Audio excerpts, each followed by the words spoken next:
Louvado seja nosso Senhor Jesus Cristo, para sempre seja louvado. Bom dia, meu irmão, minha irmã, que é o Padre Daniel, da Paróquia de Santana, em São Joaquim Antônio Carlos. Hoje é dia 29 de junho, domingo. A Igreja nos convida a celebrar a solenidade dos apóstolos São Pedro e São Paulo. E nos convida a meditar o Evangelho de São Mateus, no capítulo 16, versículos de 13 a 19. Naquele tempo, Jesus foi à região da Cesareia de Filipe e ali perguntou aos seus discípulos: Quem dizem os homens ser o filho do homem? Cesareia de Filipe era uma região pagã, uma região marcada por muito sincretismo, adoração de muitos deuses falsos. E então, Jesus quer saber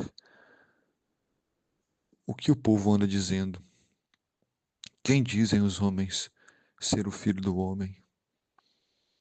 A expressão bíblica filho do homem surgiu com o profeta Daniel, que representa a ação de Deus, que representa o Filho de Deus que veio ao mundo para salvar a humanidade. Quem sou eu? E eles responderam: alguns dizem que é João Batista, outros que é Elias, outros ainda que é Jeremias ou algum dos profetas.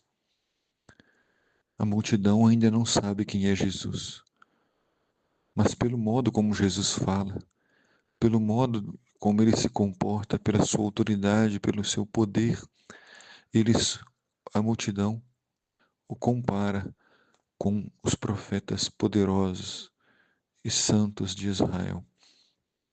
Jeremias, Elias e outros profetas mais.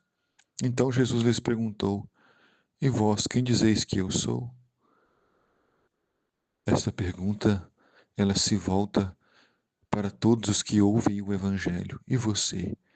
O que diz que Jesus é? Quem é Jesus para você? É um personagem histórico?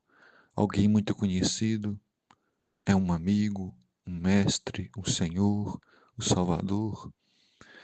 Cada um de nós deverá buscar a sua própria resposta. Embora muitos religiosos, catequistas, familiares e padrinhos, padres e muita gente quis nos ajudar a encontrar essa resposta, nós vamos buscá-la no íntimo do nosso coração. A resposta mais pura, mais genuína. Quem é Jesus para mim? Quem é Jesus para você? E Jesus pergunta aos apóstolos, e Pedro responde: Tu és o Messias, o Filho do Deus vivo. Então é uma resposta clara, curta e objetiva. O Messias, ou seja, o Filho de Deus, o Salvador do mundo, aquele que Israel esperou por longos anos. Respondendo, Jesus lhe disse: Feliz és tu, Simão, filho de Jonas, porque não foi um ser humano que te revelou isso, mas meu Pai que está nos céus. Então o Pai deu a graça aos apóstolos de conhecerem o Cristo, de descobrirem que ele é o Messias.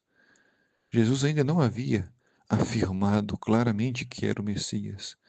Essa foi uma descoberta, graças à ação do Pai e também pela observação dos apóstolos, das atitudes de Jesus, dos milagres, dos sinais, dos prodígios.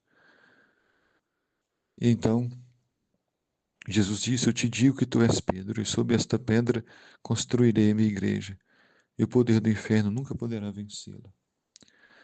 A missão de construir a igreja é de todos os apóstolos, de cada um de nós, mas Jesus a confia primeiro a Pedro, por ser o líder dos apóstolos, o chefe dos apóstolos, por ser o primeiro Papa.